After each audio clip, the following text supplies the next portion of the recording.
ನಮಸ್ಕಾರ. A digital ವಾರ್ತೆಗೆ ಸ್ವಾಗತ. ವಾರ್ತೆಗಳ ವಿವರ. ಕನಕದಾಸರ ಆದರ್ಶ ಪಾಲಿಸಿ ಯುವಕರು ಉತ್ತಮ ಭವಿಷ್ಯ ರೂಪಿಸಿಕೊಳ್ಳಬೇಕು ಎಂದು ತುಮಕೂರಿನಲ್ಲಿ ಸಂಸದ ಎಸ್ಪಿ ಮುದ್ದನ್ಮೇಗೌಡ ತಿಳಿಸಿದ್ದಾರೆ. ಕನಕದಾಸರು ತಮ್ಮ ಕೀರ್ತನೆಗಳ ಮೂಲಕ ಜಾತಿ ಪದ್ಧತಿ ಹೋಗಲಾಡಿಸಲು ಶ್ರಮಿಸಿದ ಮಹಾನ್ ಧೀಮಂತ ವ್ಯಕ್ತಿ. ಇಂಥ ಸಂತನ ಆದರ್ಶ ಪಾಲಿಗೆ ಇಂದಿನ ಅಗತ್ಯ ಎಂದು ಸಂಸದ ಎಸ್ಪಿ ಮುದ್ದನ್ಮೇಗೌಡ ತಿಳಿಸಿದರು. ತುಮಕೂರಿನ ಎಂಜಿ ರಸ್ತೆಯ ಬಾಲಭವನದಲ್ಲಿ ಹಮ್ಮಿಕೊಳ್ಳಲಾಗಿದ್ದ ಸಂತ ಶ್ರೇಷ್ಠ ಕನಕದಾಸರ 531ನೇ ಜಯಂತ್ಯೋತ್ಸವ ಕಾರ್ಯಕ್ರಮದಲ್ಲಿ ಮಾತನಾಡಿ, ಸಂಸಾರ ವಿಚಾರಧಾರೆಗಳನ್ನು ನಾವು ಇಂದು ನಮ್ಮ ಜೀವನದಲ್ಲಿ ಅಳವಡಿಸಿಕೊಳ್ಳಬೇಕಿದೆ. ದಾಸ ಸಾಹಿತ್ಯದ ಬಗ್ಗೆ ಹೆಚ್ಚು ಅಧ್ಯಯನ ನಡೆಸಬೇಕಿದೆ ಎಂದರು. ಜನಾಂಗದ ಮುಖಂಡರಲ್ಲಿ ಮಾಜಿ ಸಿಎಂ ಸಿದ್ದರಾಮಯ್ಯ ಅಗ್ರಸ್ಥಾನದಲ್ಲಿ ನಿಲ್ತಾರೆ. ಅವರು ಸಿಎಂ ಆಗಿದ್ದಾಗ ಕ್ರಾಂತಿಕಾರಿ ಯೋಜನೆಗಳನ್ನು ಜಾರಿಗೆ ತಂದರು. ಬಡವರ ಕಲ್ಯಾಣಕ್ಕಾಗಿ ಅನೇಕ ಕಾರ್ಯಕ್ರಮ ರೂಪಿಸಿದರು ಎಂದು ಹೇಳಿದರು. ಇವತ್ತು ಈ ಮಾಡಾ ಕ್ಷೇತ್ರ ಏನಿದೆ ಅದನ್ನ ಇವತ್ತು ಒಂದು ಪ್ರಾಧಿಕಾರವನ್ನಾಗಿ ರಚಿಸಿ ಅದು ಒಂದು ಶಾಶ್ವತವಾಗಿ ಒಂದು ಅಭಿವೃದ್ಧಿಯನ್ನು ಪಡಿಸಿ ಇವತ್ತು ಅಲ್ಲಿ ನಾವು ಬೇರೆ ಬೇರೆ ಅಭಿವೃದ್ಧಿ ಕೆಲಸಗಳ ಜೊತೆಗೆ ಒಂದು ಜ್ಞಾನ ಸಂಗಮವನ್ನಾಗಿ ಮಾಡಿ ಯಾರು ಬೇಕಾದ್ರೂ ಕೂಡ ಈ ದಾಸ ಸಾಹಿತ್ಯದ ಬಗ್ಗೆ ಇಂದು ಹೆಚ್ಚು ಅಧ್ಯಯನ ಮಾಡಿ ತಿಳ್ಕೊಳ್ಳೋಕೆ ವಿಚಾರಗಳನ್ನು ತಿಳ್ಕೊಂಡು ಜನರಿಗೆ ಹಂಚಿಕೊಳ್ಳತಕ್ಕಂಥ ನಿಟ್ಟಿನಲ್ಲಿ ಆ ಒಂದು ಅಧ್ಯಯನ ಪೀಠವನ್ನು ಕೂಡ ಮಾಡಿ ಇವತ್ತು ಆ ಕಾಗಿನೆಲೆಯನ್ನು ಅಭಿವೃದ್ಧಿಪಡಿಸಿ ಇವತ್ತು ನಮ್ಮ ನಾಡಿಗಷ್ಟೇ ಅಲ್ಲ ನಮ್ಮ ದೇಶ ವಿದೇಶಗಳಲ್ಲಿಯೂ ಕೂಡ ಅತ್ಯಂತ ಹೆಸರಾಂತ ಪ್ರದೇಶವನ್ನಾಗಿ ಮಾಡಲಿಕ್ಕೆ ಇವತ್ತು ಸನ್ಮಾನ್ಯ ಸಿದ್ದರಾಮಯ್ಯನವರು ಈ ರಾಜ್ಯದ ಜನಪ್ರಿಯ ಮುಖ್ಯಮಂತ್ರಿಗಳಾಗಿ ಆ ಕೆಲಸವನ್ನು ಮಾಡಿದ್ದಾರೆ. ಅದನ್ನ ಮುಂದುವರಿಸಿಕೊಂಡು ಹೋಗಬೇಕು. ಅದನ್ನು ಮುಂದುವರಿಸಿಕೊಂಡು ಹೋಗೋದು ಅಷ್ಟೇ ಅಲ್ಲ, ಇವತ್ತು ಈ ದಾಸ ಸಾಹಿತ್ಯದಲ್ಲಿ ಬಂದಿರತಕ್ಕಂಥ ಅನೇಕ ವಿಚಾರಧಾರೆಗಳಲ್ಲಿ ಅವತ್ತೇನು ಸಮಾಜದಲ್ಲಿ ಇದ್ದಂತ ಶಾಸಕರಾದ ಜ್ಯೋತಿ ಗಣೇಶ್, ಜಿಲ್ಲಾ ಪಂಚಾಯಿತಿ ಅಧ್ಯಕ್ಷೆ ಲತಾ ರವಿಕುಮಾರ್, ಜಿಲ್ಲಾಧಿಕಾರಿ ರಾಕೇಶ್ ಕುಮಾರ್, ಎಸ್ಪಿ ಡಾ ದಿವ್ಯಾ ಗೋಪಿನಾಥ್, ಮಾಜಿ ಎಂಎಲ್ಸಿ ಹುಲಿನಾಯ್ಕರ್, ಮುಖಂಡರಾದ ಬಿಕೆ ಮಂಜುನಾಥ್, ನರಸಿಂಹರಾಜು, ಕೃಷ್ಣಮೂರ್ತಿ ಇತರರು ಇದ್ದರು. ಇದೇ ವೇಳೆ ಸಾಧಕರನ್ನ ಸನ್ಮಾನಿಸಿ ಗೌರವಿಸಲಾಯಿತು.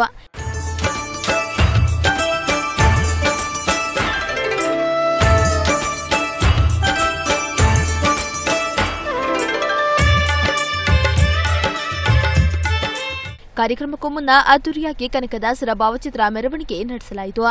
ನಗರದ ಶಿರಾಗೇಟ್ನಿಂದ ಆರಂಭವಾದ ಮೆರವಣಿಗೆ ಎಂಜಿ ರಸ್ತೆಯ ಬಾಲಭವನದವರೆಗೆ ಸಾಗಿತು. ಮೆರವಣಿಗೆಯಲ್ಲಿ ಮಹಿಳೆಯರು ಪೂರ್ಣ ಕುಂಭದೊಂದಿಗೆ ಸಾಗಿದ್ರು. ಇನ್ನು ವಿವಿಧ ಜಾನಪದ ಕಲಾ ತಂಡಗಳು ಮೆರವಣಿಗೆಯುದ್ದಕ್ಕೂ ಪ್ರದರ್ಶನ ನೀಡಿ ಗಮನ ಸೆಳೆದರು.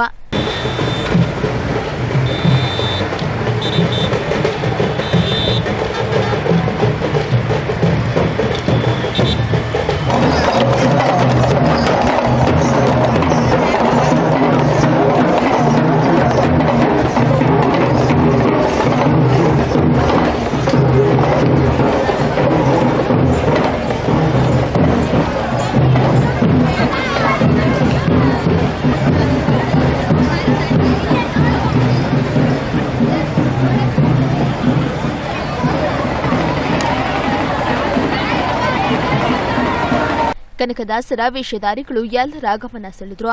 ಇನ್ನು ಎನ್ಸಿಸಿ ಕೆಡೆಟ್ಗಳು, ವಿವಿಧ ಶಾಲಾ ವಿದ್ಯಾರ್ಥಿಗಳು, ಜನಾಂಗದ ಮುಖಂಡರು ಮೆರವಣಿಗೆಯಲ್ಲಿ ಭಾಗವಹಿಸಿದರು. ರಫೇಲ್ ಯುದ್ಧ ವಿಮಾನ ಹಗರಣದಲ್ಲಿ ಕೇಂದ್ರ ಸರ್ಕಾರ ನ್ಯಾಯಾಲಯದ ದಾರಿ ತಪ್ಪಿಸಿದೆ ಎಂದು ತುಮಕೂರಿನಲ್ಲಿ ಮುರಳೀಧರ್ ಹಾಲಪ್ಪ ಆರೋಪಿಸಿದ್ದಾರೆ. ರಫೇಲ್ ಯುದ್ಧ ವಿಮಾನ ಖರೀದಿ ಹಗರಣದಲ್ಲಿ ಕೇಂದ್ರ ಸರ್ಕಾರ ಸರ್ವೋಚ್ಚ ನ್ಯಾಯಾಲಯಕ್ಕೆ ಸುಳ್ಳು ಮಾಹಿತಿ ನೀಡುವ ಮೂಲಕ ನ್ಯಾಯಾಲಯದ ದಾರಿ ತಪ್ಪಿಸಿದೆ ಎಂದು ಕಾಂಗ್ರೆಸ್ ವಕ್ತಾರ ಹಾಗೂ ಕೌಶಲ್ಯಾಭಿವೃದ್ಧಿ ನಿಗಮದ ಮಾಜಿ ಅಧ್ಯಕ್ಷ ಮುರಳೀಧರ್ ಹಾಲಪ್ಪ ಆರೋಪಿಸಿದ್ದಾರೆ. ತುಮಕೂರಿನ ಜಿಲ್ಲಾ ಕಾಂಗ್ರೆಸ್ ಕಚೇರಿಯಲ್ಲಿ ಸುದ್ದಿಗೋಷ್ಠಿಯಲ್ಲಿ ಮಾತನಾಡಿ, ಇಷ್ಟು ದಿನ ಸಾಮಾಜಿಕ ಜಾಲತಾಣದಲ್ಲಿ ಸುಳ್ಳು ಸುದ್ದಿಗಳನ್ನು ಹಬ್ಬಿಸುವ ಮೂಲಕ ಯುವಜನರ ದಾರಿ ತಪ್ಪಿಸುತ್ತಿದ್ದ ಬಿಜೆಪಿ ಸರ್ಕಾರ ಈಗ ಸುಪ್ರೀಂ ಕೋರ್ಟ್ಗೆ ಸಿಎಜಿ ವರದಿಯಂತೆ ಯಾವುದೇ ಅವ್ಯವಹಾರ ನಡೆದಿಲ್ಲ ಎಂದು ಮುಚ್ಚಳಿಕೆ ನೀಡುವ ಮೂಲಕ ಜನರನ್ನ ನ್ಯಾಯಾಲಯವನ್ನ ದಾರಿ ತಪ್ಪಿಸುತ್ತಿದ್ದು, ಈ ವಿಚಾರವನ್ನ ಜನತಾ ನ್ಯಾಯಾಲಯದ ಮುಂದೆ ತೆಗೆದುಕೊಂಡು ಹೋಗುವ ದೊಡ್ಡ ಆಂದೋಲನಕ್ಕೆ ಕಾಂಗ್ರೆಸ್ ಪಕ್ಷ ಕೈ ಹಾಕಿದೆ ಎಂದರು.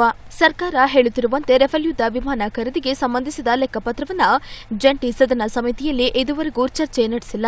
ಈ ಸಮಿತಿಯ ಅಧ್ಯಕ್ಷರಾಗಿ ವಿರೋಧ ಪಕ್ಷದ ನಾಯಕ ಮಲ್ಲಿಕಾರ್ಜುನ್ ಖರ್ಗೆ ಅವರಿದ್ದು, ಜಂಟಿ ಲೆಕ್ಕ ಪರಿಶೋಧನಾ ಸಮಿತಿ ಸಭೆ ನಡೆಯದೆ ಸಮಿತಿಯ ಮುಂದೆ ವರದಿಯನ್ನ ಮಂಡಿಸದೆ ಸುಪ್ರೀಂ ಕೋರ್ಟ್ಗೆ ಸಿಎಜಿ ವರದಿಯನ್ನ ನೀಡಿದವರು ಯಾರು ಎಂಬುದು ನಿಗೂಢವಾಗಿದೆ.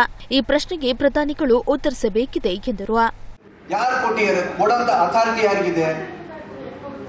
ಅಥಾರಿಟಿ ಇರೋದನ್ನೇ ನಮ್ಮ PSCಗಿದೆ, ಪಬ್ಲಿಕ್ ಅಕೌಂಟ್ಸ್ ಕಮಿಟಿಗಿದೆ.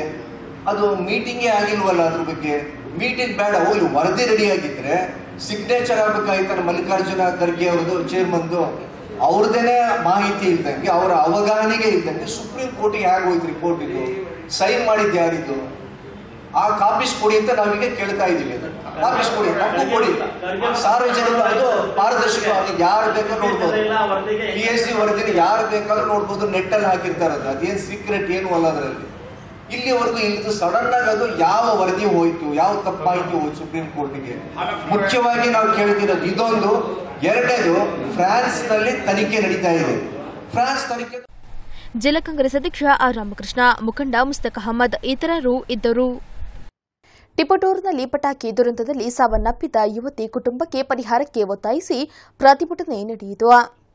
ಟಿಪಟೂರಿನಲ್ಲಿ ಇತ್ತೀಚೆಗೆ ನಡೆದ ಪಟಾಕಿ ದುರ್ಘಟನೆಯಲ್ಲಿ ನಡೆದ ಮೃತರಿಗೆ ರಾಜ್ಯ ಸರ್ಕಾರದಿಂದ ಸೂಕ್ತ ಪರಿಹಾರ ಮತ್ತು ಶ್ರೀ ಸತ್ಯಗಣಪತಿ ಸೇವಾ ಟ್ರಸ್ಟ್ ಅವರಿಂದ ಶೀಘ್ರ ಪರಿಹಾರ ಕೊಡಿಸಬೇಕೆಂದು ತಾಲೂಕು ಮಾದಕರಿ ನಾಯಕ ಸಂಘದಿಂದ ಉಪವಿಭಾಗಾಧಿಕಾರಿಗಳಿಗೆ ಮನವಿ ಸಲ್ಲಿಸಲಾಯಿತು. ಈ ವೇಳೆ ಮಾತನಾಡಿದ ಪ್ರತಿಭಟನಾಕಾರರು, ಟಿಪಟೂರಿನ ಗಣಪತಿ ಜಾತ್ರಾ ಮಹೋತ್ಸವ ನೋಡಲು ಬಂದಿದ್ದ ಎಂಎಲ್ ಲಿಂಗೇಗೌಡ ಮತ್ತು ಲಲಿತಮ್ಮ ಹಡವನಹಳ್ಳಿ ಜನತಾ ಕಾಲೋನಿ, ದಾಂಡಿನ ಹೋಬಳಿ, ತುರುವೇಕೆರೆ ತಾಲೂಕು ನಾಯಕ ಜನಾಂಗದವರ ಮಗಳು ಎಂಎಲ್ಸಿ ಸಿತಾರ ಸಿಎ ವಿದ್ಯಾರ್ಥಿನಿ ಇವರು ಜಾತ್ರಾ ಮಹೋತ್ಸವ ಕಾರ್ಯಕ್ರಮದಲ್ಲಿ ಪಟಾಕಿ ಸಿಡಿಸುವ ಸಂದರ್ಭದಲ್ಲಿ ಪಟಾಕಿಯ ಸಿಡಿಮದ್ದಿನ ಒಂದು ಉಂಡೆ ಬಂದು ಸಿತಾರ ತಲೆಗೆ ತಗುಲಿ ಅವರನ್ನ ಆಸ್ಪತ್ರೆಗೆ ಸಾಗಿಸುವ ಮಾರ್ಗ ಮಧ್ಯದಲ್ಲಿ ಮೃತಪಟ್ಟಿರುತ್ತಾರೆ. ಆದ್ದರಿಂದ ಇವರಿಗೆ ರಾಜ್ಯ ಸರ್ಕಾರದಿಂದ ಸೂಕ್ತ ಪರಿಹಾರ ಮತ್ತು ಶ್ರೀ ಸತ್ಯಗಣಪತಿ ಸೇವಾ ಟ್ರಸ್ಟ್ ಅವರಿಂದ ಶೀಘ್ರ ಪರಿಹಾರ ಕೊಡಿಸಬೇಕೆಂದು ತಾಲೂಕು ಮಾದಕರಿ ನಾಯಕ ಸಂಘದ ವತಿಯಿಂದ ಉಪವಿಭಾಗಾಧಿಕಾರಿಗಳಿಗೆ ಮನವಿ ಸಲ್ಲಿಸಲಾಯಿತು. ಈ ವೇಳೆ ಮನವಿಗೆ ಸರ್ಕಾರ ಸ್ಪಂದಿಸದಿದ್ದಲ್ಲಿ ಮುಂದೆ ಉಗ್ರ ಹೋರಾಟ ಮಾಡುತ್ತೇವೆಂದು ಟಿಪಟೂರು ತಾಲೂಕು ಮಾದಕರಿ ನಾಯಕ ಸಂಘ ಎಚ್ಚರಿಕೆ ನೀಡಿದೆ. ಇದೇ ವೇಳೆ ಮನವಿ ಸ್ವೀಕರಿಸಿ ಮಾತನಾಡಿದ ಉಪವಿಭಾಗಾಧಿಕಾರಿಗಳು, ಸರ್ಕಾರಕ್ಕೆ ಈಗಾಗಲೇ ಮನವಿ ಸಲ್ಲಿಸಲಾಗಿದ್ದು ಸರ್ಕಾರದ ನಿರ್ದೇಶನಕ್ಕಾಗಿ ಕಾಯುತ್ತಿದ್ದೇವೆ. ಆದಷ್ಟು ಮೃತರ ಕುಟುಂಬಕ್ಕೆ ಸಹಾಯವಾಗುವ ರೀತಿಯಲ್ಲಿ ಸಮಸ್ಯೆ ಬಗೆಹರಿಸುವುದಾಗಿ ಪ್ರತಿಭಟನಾಕಾರರಿಗೆ ಭರವಸೆ ನೀಡಿದರು.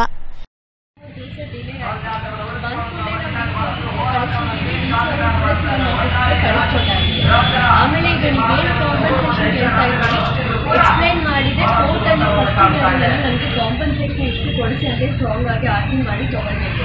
ಇನ್ಫಾರ್ಮಲ್ ಆಗಿ ನಾನು ಅವ್ರಿಗೆ ಹೇಳ್ಬೇಕು, ಅಥಾರಿಟಿ ಆಗಿ ನಾನು ಅವರಿಗೆ ಎಷ್ಟು ಕೊಡಲೇಬೇಕು ಅಂತ ನಾನು ಅವರಿಗೆ ಆದೇಶ ಮಾಡೋಕ್ಕೆ ಆಗ್ತದೆ. ಒಂದು ಪ್ರೈವೇಟ್ ಇನ್ಸ್ಟಿಟ್ಯೂಷನ್ ಇದೆ. ಸೊ ನಮ್ಮ ಕಡೆಯಿಂದ ನಾವು ಏನು ರಿಲೀಫ್ಗೆ ಕಳಿಸ್ಬೇಕು ಅಷ್ಟು ಕಳಿಸಿದ್ದೀವಿ. FIR ಮಾಡಿಸಿದ್ದೀವಿ. ಕೋರ್ಟಲ್ಲಿ ಕೇಸ್ ನಡೆಯುತ್ತೆ. ಸೊ ಫಸ್ಟ್ ಹಿಯರಿಂಗಲ್ಲಿ ಸ್ಟ್ರಾಂಗ್ ಆಗಿ ಆರ್ಗ್ಯೂ ಮಾಡಬೇಕು, ಇಂಥ ಪರಿಹಾರ ಕೊಡಿಸಿ ಅಂತ. ಸೊ ಅದು ಬಿಟ್ಟು ನಾನು ಅಫಿಷಿಯಲ್ ಆಗಿ ಹೋಗಿ ಇಷ್ಟು ನೀವು ಕೊಡಿ ಅಂತ ನಾನು ಮಾತಾಡೋಕ್ಕೆ ಆಗಲ್ಲ. ಅದು ಇಲ್ಲೇ ನಾನು ಹೇಳ್ತೇನೆ. ತಾಲೂಕು ಮಾದಕರಿ ನಾಯಕ ಸಂಘದ ಗೌರವಾಧ್ಯಕ್ಷ ಚಿಕ್ಕಣ್ಣ, ಅಧ್ಯಕ್ಷ ಮಹೇಶ್, ಉಪಾಧ್ಯಕ್ಷ ಕೆಎನ್ ಜಯಸ್ವಾಮಿ, ಕಾರ್ಯದರ್ಶಿ ದೊಡ್ಡಯ್ಯ ಇತರರು ಇದ್ದರು. ಚಿಂತಾಮಣಿ ತಾಲೂಕಿನ ಮುರುಗಮಲ್ಲ ಗ್ರಾಮದ ಸರ್ಕಾರಿ ಶಾಲೆ ಬೀಳುವ ಸ್ಥಿತಿಯಲ್ಲಿದ್ದು ವಿದ್ಯಾರ್ಥಿಗಳು ಜೀವ ಭಯದಲ್ಲಿ ಪಾಠ ಕೇಳುವಂತಾಗಿದೆ.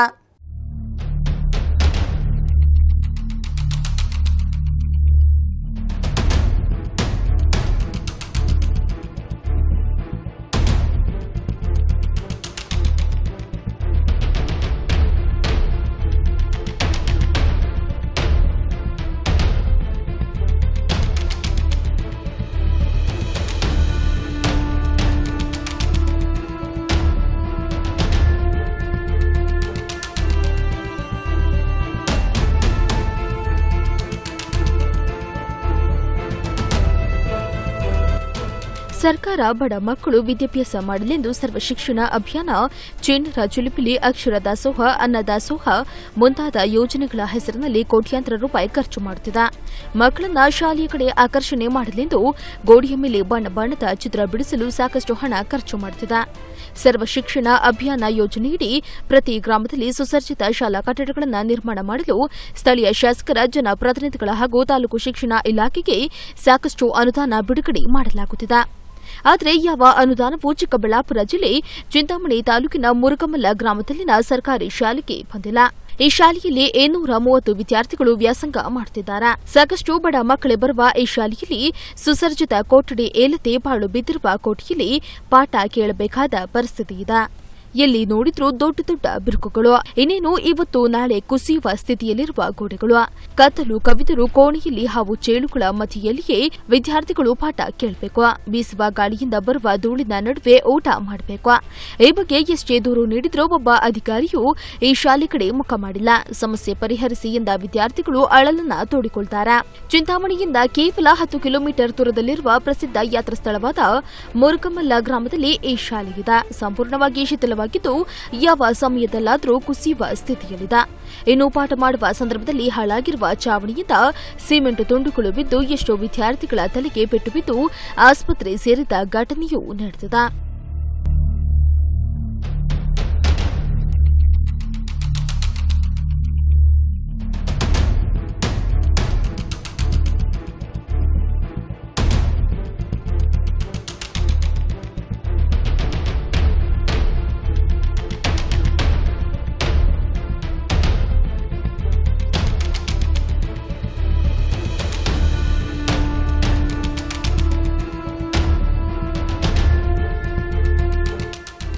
ಇನ್ನು ಸರ್ಕಾರಿ ಶಾಲೆಯಲ್ಲಿ ವಿದ್ಯಾರ್ಥಿಗಳ ಸಂಖ್ಯೆ ದಿನೇ ದಿನೇ ಕ್ಷೀಣಿಸಿ ಅದೆಷ್ಟೋ ಶಾಲೆಗಳು ಈಗಾಗಲೇ ಮುಚ್ಚಲ್ಪಟ್ಟಿವೆ. ಖಾಸಗಿ ಶಾಲೆಗಳ ಹಾವಳಿಯಿಂದ ಕನ್ನಡ ಮಾಧ್ಯಮ ಶಾಲೆಗಳು ಅವಸಾನದತ್ತ ಮುಖ ಮಾಡಲ್ಪಟ್ಟಿವೆ. ಇಂತಹ ಸಂದರ್ಭದಲ್ಲಿ ಈ ಶಾಲೆಯಲ್ಲಿ 230ಕ್ಕೂ ಹೆಚ್ಚು ವಿದ್ಯಾರ್ಥಿಗಳು ವ್ಯಾಸಂಗ ಮಾಡುತ್ತಿದ್ದಾರೆ. ಆದರೆ ಇಲ್ಲಿ ಸೌಲಭ್ಯ ಮಾತ್ರ ಮರೀಚಿಕೆಯಾಗಿದೆ. ಈ ಬಗ್ಗೆ ಬಿಇಒ ಡಿಡಿಪಿಐ ಗಮನಕ್ಕೆ ತಂದರೂ ಪ್ರಯೋಜನವಾಗಿಲ್ಲ ಎಂತಾರೆ ಶಿಕ್ಷಕರು. ಏನಾದರೂ ಸಂಬಂಧಪಟ್ಟ ಅಧಿಕಾರಿಗಳು ಇತ್ತ ಗಮನ ಹರಿಸಿ ಶಾಲೆಗೆ ಬೇಕಾದ ಸೌಲಭ್ಯ ಕಲ್ಪಿಸಿ ಮಕ್ಕಳಿಗೆ ಉತ್ತಮ ಶಿಕ್ಷಣ ದೊರೆಯುವಂತೆ ನೋಡಿಕೊಳ್ಳಬೇಕಿದೆ.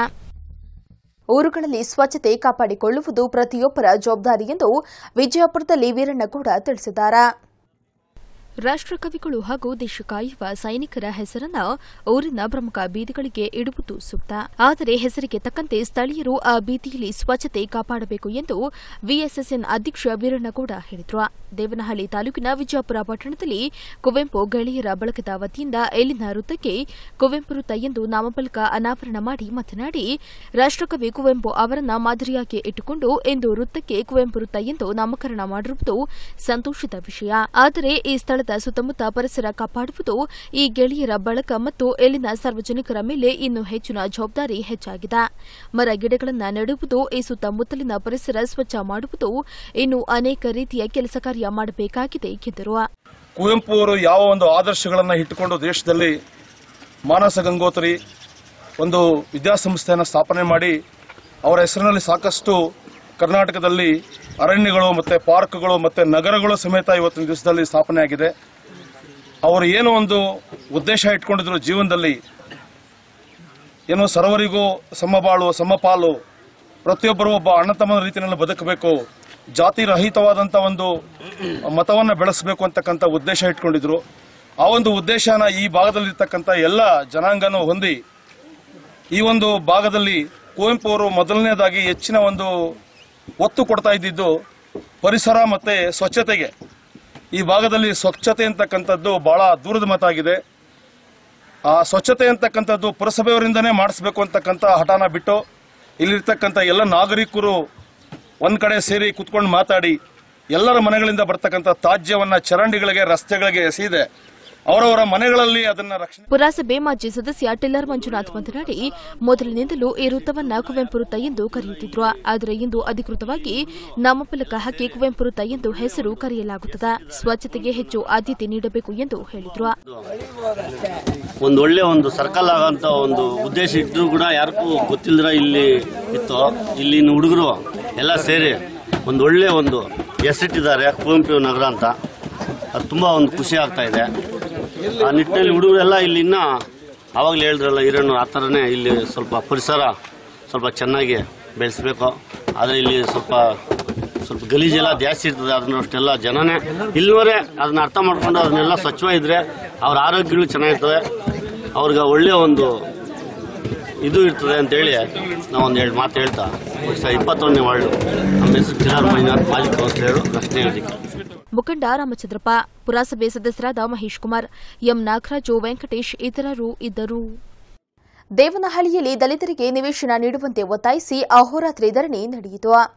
ದಲಿತರಿಗೆ ನಿವೇಶನ ನೀಡುವಂತೆ ಒತ್ತಾಯಿಸಿ ದಲಿತ ಸಂಘರ್ಷ ಸಮಿತಿ ಕಾರ್ಯಕರ್ತರು ದೇವನಹಳ್ಳಿಯ ಜಿಲ್ಲಾಡಳಿತದ ಭವನದ ಆವರಣದ ಎದುರು ಅಹೋರಾತ್ರಿ ಧರಣಿ ಆರಂಭಿಸಿದರು. ಈ ವೇಳೆ ರಾಜ್ಯ ಸಮಿತಿ ಉಪಾಧ್ಯಕ್ಷ ಐಆರ್ ನಾರಾಯಣಸ್ವಾಮಿ ಮಾತನಾಡಿ, ಹೊಸಕೋಟೆ ತಾಲೂಕಿನಲ್ಲಿ ಸುಮಾರು 40 ವರ್ಷಗಳಿಂದ ದಲಿತರಿಗೆ ನಿವೇಶನ ವಿತರಿಸಿಲ್ಲ ಮತ್ತು ಸಾಗುವಳಿ ಭೂಮಿಗೆ ಹಕ್ಕುಪತ್ರ ನೀಡಿಲ್ಲ. ದಲಿತರಿಗೆ ಸಾಮಾನ್ಯ ಸೌಕರ್ಯಗಳಿಲ್ಲದೆ ಶೋಚನೀಯ ಸ್ಥಿತಿಯಲ್ಲಿದ್ದರೂ ಅಧಿಕಾರಿಗಳು ಮತ್ತು ಜನಪ್ರತಿನಿಧಿಗಳು ನಿರ್ಲಕ್ಷ್ಯ ವಹಿಸಿದ್ದಾರೆಂದು ದೂರಿದರು. 2019ರಲ್ಲಿ ಬೃಹತ್ ಹೋರಾಟ ನಡೆಸಿದ ಸಂದರ್ಭದಲ್ಲಿ ಅಂದಿನ ಜಿಲ್ಲಾಧಿಕಾರಿ ತಾಲೂಕಿನಲ್ಲಿರುವ ಸರ್ಕಾರಿ ಗೋಮಾಳ ಜಮೀನು ಗುರುತಿಸುವಂತೆ ಸಂಬಂಧಿಸಿದ ಅಧಿಕಾರಿಗಳಿಗೆ ಸೂಚಿಸಿದರು. ಚೋಳಪ್ಪನಹಳ್ಳಿ ಗ್ರಾಮದ ಸರ್ವೆ ನಂಬರ್ 87ರಲ್ಲಿ 9.9 ಎಕರೆ ಜಾಗವನ್ನು ನಿವೇಶನಕ್ಕಾಗಿ ತಹಸೀಲ್ದಾರ್ ಜಿಲ್ಲಾಧಿಕಾರಿಗೆ ಪ್ರಸ್ತಾವ ಸಲ್ಲಿಸಿದರು. 2002ರಲ್ಲಿ ದಲಿತರಿಗೆ ನಿವೇಶನ ಹಂಚಿಕೆ ಮಾಡಲು ಫಲಾನುಭವಿಗಳ ಪಟ್ಟಿ ಸಿದ್ಧಪಡಿಸಿ ಹಂಚಿಕೆಗೆ ಆದೇಶ ಮಾಡಲಾಗಿತ್ತು. ಆದರೆ ಪಟ್ಟಿಯಲ್ಲಿದ್ದವರು ಸ್ಥಳೀಯ ಅರ್ಹ ಫಲಾನುಭವಿಗಳಲ್ಲ ಎಂಬುದು ನಂತರ ಅರಿವಾಯಿತೆಂದು ಆರೋಪಿಸಿದರು. ಮೀಟಿಂಗ್ ಅಲ್ಲಿ ಎಲ್ಲಾ ಅಧಿಕಾರಿಗಳಿಗೆ ಹೇಳಿ ತಮ್ಮ ಸಂಬಂಧಪಟ್ಟ ದಾಖಲೆಗಳು ಕೂಡ ಇದೆ. ಆ ದಾಖಲೆಗಳನ್ನು ನಾಪತ್ತೆ ಮಾಡಿ ಈಗ ಬಂದಿರತಕ್ಕಂಥ ಜಿಲ್ಲಾಧಿಕಾರಿಗಳು ಈಗಿನ ಶಾಸಕರು ನನಗೆ ಹಕ್ಕುಪತ್ರ ಕೊಡದೆ ಎಲ್ಲೋ ಒಂದು ಕಡೆ ನಮಗೆ ಅನ್ಯಾಯ ಮಾಡ್ತಾ ಇದ್ದಾರೆ. ಎರಡನೇದಾಗಿ ನಮಗೆ ವಂಚನೆಯೂ ಕೂಡ ಮಾಡ್ತಾ ಇದ್ದಾರೆ. ಹಲವು ಬಾರಿ ಮೀಟಿಂಗ್ಗಳು ಕರೆದು ಪ್ರೊಸೀಡಿಂಗ್ಸ್ ಮಾಡಿ ನಮಗೆ ಸುಳ್ಳಿನ ಆಸ್ಪಾಸಗಳು ಕೊಟ್ಟು ಅಧಿಕಾರಿಗಳು ಕೂಡ ನಮಗೆ ವಂಚನೆ ಮಾಡ್ತಾ ಇದ್ದಾರೆ. ಈಗ ರಾತ್ರಿ ಯಾರೋ ಕಿಡಿಗೇಡಿಗಳಿಗೆ ಹಕ್ಕುಪತ್ರ ಕೊಡುವಲ್ಲಿ ಪಟ್ಟಿಗಳನ್ನು ಕೊಟ್ಟು ನಮಗೆ ಕೆಲಸಕ್ಕೆ ಬಾರದವರನ್ನ ಆ ಪಟ್ಟಿಗಳನ್ನು ಕೊಟ್ಟು ಬೇರೆಯವರಿಗೆ ಅದೇ ಗ್ರಾಮಕ್ಕೆ ಮತ್ತು ಬೇಕಾದವ ಅವರಿಗೆ ಫಾಲೋವರ್ಸ್ ಮಾತ್ರ ಅಲ್ಲಿ ನಿವೇಶನ ಕೊಡಲಿಕ್ಕೆ ಮುಂದಾಗಿದ್ದಾರೆ. ನಮ್ಮನ್ನು ಕಡೆಗಾಣಿಸಿದ್ದಾರೆ. ನಾವು ಹೋರಾಟದ ಫಲ ಯಾವುದಿಲ್ಲ. ನಾವು ಹೋರಾಟದಿಂದನೇ ಕೂಡ 9 ಎಕರೆ 9 ಗುಂಟೆ ಜಮೀನು ಬಂದಿದ್ದು. ಇದು ಬಂದ ನಂತರ ಮಾನ್ಯ ಜಿಲ್ಲಾಧಿಕಾರಿಗಳನ್ನ ನಾನು ಕೇಳಿದಾಗ ಅವರು ನನಗೆ ಪವರ್ ಇಲ್ಲ, ನಾನು ಕೊಡಕ್ಕೆ ಬರಲ್ಲ ಅಂತ ಹೇಳ್ತಾ ಇದ್ದಾರೆ. ಯಾಕೆ ಸರ್ ನಿಮ್ಗೆ ಬರಲ್ಲ ಅಂದರೆ ಏನಾಯ್ತು, ಇದು ಮೊನ್ನೆ ಫೆಬ್ರವರಿಯಿಂದ ನಮಗೇನೋ ಒಂದು ಕಾನೂನು ಬಂದ್ಬಿಟ್ಟಿದೆ ಅಂತೆ. ಆ ಕಾನೂನಿನ ಬಗ್ಗೆ ನಾವು ಮಾಡೋಕ್ಕಾಗಲ್ಲ ಅಂದರು. ಸರ್ ಇದು ಹಿಂದಿನ ಇರ್ತಕ್ಕಂಥ ಕೇಸ್ ಸರ್, ಇದು ಹಿಂದೆ ಆದೇಶ ಆಗಿರೋ ಪ್ರತಿಯೆಲ್ಲ ಇದೆ ಸರ್, ಇದು ನೀವು ಅದರ ಮೇಲೆ ಕ್ರಮ ತಗೊಳ್ಳಿ ಅಂದರೆ ನನಗೆ ಮಾಡೋಕ್ಕಾಗಲ್ಲ ಅಂತೇಳಿ ನಮಗೆ ಒಂದು ಮಕ್ಕದ ಮೇಲೆ ಏನೋ ಒಂಥರ ಕೇರೆ ಅಂದಿರ ನಿನ್ನೆ 8 ಗಂಟೆಯಲ್ಲಿ ವಾಪಸ್ ಹೋದ್ರವರು. ನಾವು ಕೂಡ ನಿನ್ನೆ 1,000 ಜನ ಸೇರಿ ರ್ಯಾಲಿ ಮಾಡಿ ಪ್ರತಿಭಟನೆ ಮಾಡಿದ್ವಿ. ಅಕ್ಕ ತಂಗಿಯವರು ಪಾಪ ಹೆಣ್ಣು ಮಕ್ಕಳು ಬಿಸಿಲೇ ಒಂದು ಚೂರು ಊಟ ಮಾಡಲಿಲ್ಲ, ನೀರು ಕುಡಲಿಲ್ಲ ಅವರು. ಮತ್ತೆ ರಾತ್ರಿ 10 ಗಂಟೆವರೆಗೂ ನಾವು ಪ್ರತಿಭಟನೆ ಮಾಡಿದಾಗ ಹೆಣ್ಣು ಮಕ್ಕಳು ಮನೆ ಕಳಿಸಿ ಇಲ್ಲಿರ್ತಕ್ಕಂಥ ಹೆಣ್ಣು ಮಕ್ಕಳು ಫಲಾನುಭವಿಗಳು 180 ಜನ ಇಲ್ಲೇ ಮಲಗಿ ಕೂಡ ಈಗ ನಾವು ಆಹಾರಾತ್ರಿ ಕೂಡ ಊಟ ಇಲ್ಲರಿಗೂ ಕೂಡ ನಾವು ಧರೆಯನ್ನು ಮುಂದುವರಿಸ್ತಾ ಇದ್ವಿ. ನಮಗೇನಂದ್ರೆ ಹಕ್ಕುಪತ್ರ ಕೊಡಬೇಕು. ಎರಡನೇದಾಗಿ ನೀವೆಲ್ಲ ಬಾಡಿಗೆ ಮನೆಗಿರ್ತಕ್ಕಂಥವರು ಒಂದು, ಆಮೇಲೆ ಏನು ಸಂಬಂಧಪಟ್ಟ ಅಧಿಕಾರಿಗಳು ನಮಗೆ ವಂಚನೆ ಮಾಡಿ. ಹೊಸಕೋಟೆ ತಾಲೂಕು ಅಧ್ಯಕ್ಷ ಜಗನ್ನಾಥ್ ಮಾತನಾಡಿ, ಅಧಿಕಾರಿಗಳು ಹಾಗೂ ಸಂಘಟನೆ ಪದಾಧಿಕಾರಿಗಳ ಸಭೆಯಲ್ಲಿ ಜಿಲ್ಲಾಧಿಕಾರಿ 1 ತಿಂಗಳಲ್ಲಿ ನಿವೇಶನ ನೀಡುವುದಾಗಿ ಭರವಸೆ ನೀಡಿದರು. ಆದರೆ ಇದುವರೆಗೂ ಈಡೇರಿಲ್ಲ. ಪ್ರಸ್ತುತ ನಿವೇಶನಕ್ಕಾಗಿ ಗುರುತಿಸಿರುವ ಜಾಗದಲ್ಲಿ ರಾತ್ರೋರಾತ್ರಿ ಕೆಲವು ಬಲಾಢ್ಯರು ಮತ್ತು ಗ್ರಾಮ ಪಂಚಾಯಿತಿ ಸದಸ್ಯರು ಅಧಿಕಾರಿಗಳೊಂದಿಗೆ ಶಾಮೀಲಾಗಿ ಅಕ್ರಮ ಕಟ್ಟಡ ನಿರ್ಮಾಣ ಮಾಡಿದ್ದಾರೆಂದು ದೂರಿದರು. ನಿರಂತರವಾಗಿ ನಾವು ಹೋರಾಟ ಮಾಡ್ತಾನೆ ಇರ್ತೀವಿ. ಅದು ಯಾವ ಮಟ್ಟಕ್ಕೆ ಹೋದ್ರೂ ಸರಿನೇ ಸರ್. ನಿಮ್ಮ ಶಾಸಕರು ಇದ್ರ ಬಗ್ಗೆ ಏನು ಸ್ಪಂದಿಸಿಲ್ಲ? ನಮ್ಮ ಶಾಸಕರು ಇದ್ರ ಬಗ್ಗೆ ಏನು ಸ್ಪಂದನೆ ಇಲ್ಲ. ಅವರು ಸಹ ಬಂದು ಇಲ್ಲಿ ಏನು ಯಾಕೆ ಈ ತರ ಮಾಡ್ತಾ ಇದ್ದೀರಾ, ಏನು ನಿಮ್ ಕಷ್ಟ ಅಂತಾನು ಕೇಳಿಲ್ಲ. ನಾವೆಲ್ಲ MTV ನಾಗರಾಜ್ ಪರವಾಗಿ ಕೆಲಸ ಮಾಡಿದವರು, ಅವ್ರ ವಿರುದ್ಧವಾಗಿ ನಾವು ಏನು ಕೆಲಸ ಮಾಡಿಲ್ಲ. ಈ ಸತಿ ಅವರೇ ಬರಲಿ ಅಂದ್ಬಿಟ್ಟು ಓಟ್ ಹಾಕಿ ಸಹ ಗೆಲ್ಸಿದೀವಿ. ಇವತ್ತು ನ್ಯಾಯಪರವಾಗಿ ಹೋರಾಡೋದಕ್ಕೆ ಕಣ್ಣೀರನ್ನು ಅವರು ಕೇಳ್ತಾ ಇಲ್ಲ ಸರ್. ಇವತ್ತು ನ್ಯಾಯಪರವಾಗಿ ಹೋರಾಡೋದಕ್ಕೆ ನಿಮ್ಗೆಲ್ಲೂ ನ್ಯಾಯ ಸಿಗ್ತಾ ಇಲ್ಲ. ಎಲ್ಲೂ ನ್ಯಾಯನೇ ಸಿಗ್ತಾ ಇಲ್ಲ ಸರ್. ಇವತ್ತಲ್ಲ, ಇದು ಸುಮಾರು ದಶಕಗಳಿಂದ ಇದೇ ಆಗ್ಬಿಟ್ಟಿದೆ. ನಮ್ಮ ದಲಿತರಿಗೆ ಎಲ್ಲೋದ್ರೂ ನ್ಯಾಯ ಅನ್ನೋದು ಎಲ್ಲೂ ಸಿಗ್ತಾ ಇಲ್ಲ. ಯಾವೊಬ್ಬ ಅಧಿಕಾರಿಗೂ ನಮ್ಮ ದಲಿತರಿಗೆ ನ್ಯಾಯ ಕೊಡ್ಸಕ್ ಆಗ್ತಾ ಇಲ್ಲ ಸರ್. ಮಹಿಳಾ ಘಟಕ ರಾಜ್ಯ ಸಮಿತಿ ಅಧ್ಯಕ್ಷೆ ಪುಷ್ಪಾವತಿ, ಬೆಂಗಳೂರು ನಗರ ಘಟಕದ ಪದಾಧಿಕಾರಿಗಳಾದ ಸರವಣ್ಣ, ನಾರಾಯಣಸ್ವಾಮಿ, ಶಿವಕುಮಾರ್ ಇತರರು ಇದ್ದರು. ದೇವನಹಳ್ಳಿ ತಾಲೂಕು ವಿಜಯಪುರದಲ್ಲಿ 50 ಲಕ್ಷ ವೆಚ್ಚದಲ್ಲಿ ಉರ್ದು ಶಾಲೆ ಕಟ್ಟಡ ನಿರ್ಮಾಣಕ್ಕೆ ಗುದ್ದಲಿ ಪೂಜೆ. ದೇವನಹಳ್ಳಿ ತಾಲೂಕಿನ ವಿಜಯಪುರ ಪಟ್ಟಣದ ದೇವನಹಳ್ಳಿ ರಸ್ತೆಯ ಉರ್ದು ಪಾಠಶಾಲೆಗೆ 50 ಲಕ್ಷ ರೂಪಾಯಿ ವೆಚ್ಚದಲ್ಲಿ ಹೆಚ್ಚುವರಿ ಕಟ್ಟಡ ನಿರ್ಮಾಣಕ್ಕೆ ಶಾಸಕ ನಿಸರ್ಗ ನಾರಾಯಣಸ್ವಾಮಿ ಶಂಕುಸ್ಥಾಪನೆ ನೆರವೇರಿಸಿದರು. ಈ ವೇಳೆ ಮಾತನಾಡಿದ ಶಾಸಕ ನಿಸರ್ಗ ನಾರಾಯಣಸ್ವಾಮಿ, ಶಾಲೆಯಲ್ಲಿ ಕೊಠಡಿಗಳ ಸಮಸ್ಯೆ ಇದ್ದು 4 ಕೊಠಡಿಗಳನ್ನು ಸರ್ಕಾರದಿಂದ ಮಂಜೂರು ಮಾಡಿಸಲಾಗಿದೆ. ನಿರ್ಮಿತಿ ಕೇಂದ್ರದಿಂದ ಈ ಕಟ್ಟಡಗಳನ್ನು ನಿರ್ಮಿಸಲಾಗುತ್ತಿದ್ದು ಗುಣಮಟ್ಟದ ಕಾಮಗಾರಿ ಮಾಡಬೇಕು. ಇಲ್ಲವಾದಲ್ಲಿ ಕಾನೂನು ರೀತಿ ಕ್ರಮ ಕೈಗೊಳ್ಳಲಾಗುವುದು. ಸರ್ಕಾರದಿಂದ ಹೆಚ್ಚು ಅನುದಾನ ಬರುತ್ತಿದ್ದು ತಾಲೂಕಿನಲ್ಲಿ ಏನೇ ಸಮಸ್ಯೆ ಇದ್ದರೂ ನನ್ನ ಗಮನಕ್ಕೆ ತಂದರೆ ಕೂಡಲೇ ಬಗೆಹರಿಸುವುದಾಗಿ ಹೇಳಿದರು. ಬೇರೆ ಬೇರೆ ಅನುದಾನಗಳು ಬಹಳಷ್ಟು ಬರ್ತಾ ಇದೆ. ನಮ್ಮ ಸರ್ಕಾರ ಇದೆ.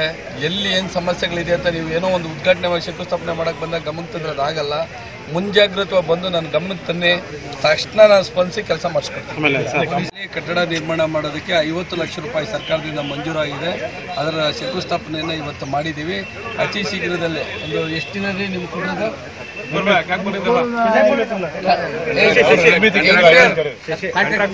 ಸಂಪೂರ್ಣ ಮಾಡೋದಕ್ಕೆ ಹೇಳಿದ್ದಾರೆ. ಅದ್ರ ಪ್ರಕಾರ ಇವತ್ತು ಕೆಲಸ ನಡೀತಾ ಇದೆ. 50 ಲಕ್ಷ ರೂಪಾಯಿ ವಿಜಯಪುರನ ಸರ್ಕಾರಿ ಉರ್ದು ಶಾಲೆಗೆ ಸರ್ಕಾರದಿಂದ ನಮ್ಮ ಅವಧಿಯಲ್ಲಿ ಮಂಜೂರಾಗಿದೆ. ಎಷ್ಟು ಕೊಠಡಿಗಳು ಅಂತ? 4 ಕೊಠಡಿಗಳು ಉತ್ತಮ ಗುಣಮಟ್ಟವಾಗಿ ನಿರ್ಮಿಸಬೇಕು ಅಂತೇಳಿ ಈಗಾಗಲೇ ನಾನು ನಿರ್ಮಿತಿಯವರೆಗೂ ನಾನು ಎಚ್ಚರಿಕೆ ಕೊಟ್ಟಿದ್ದೀನಿ.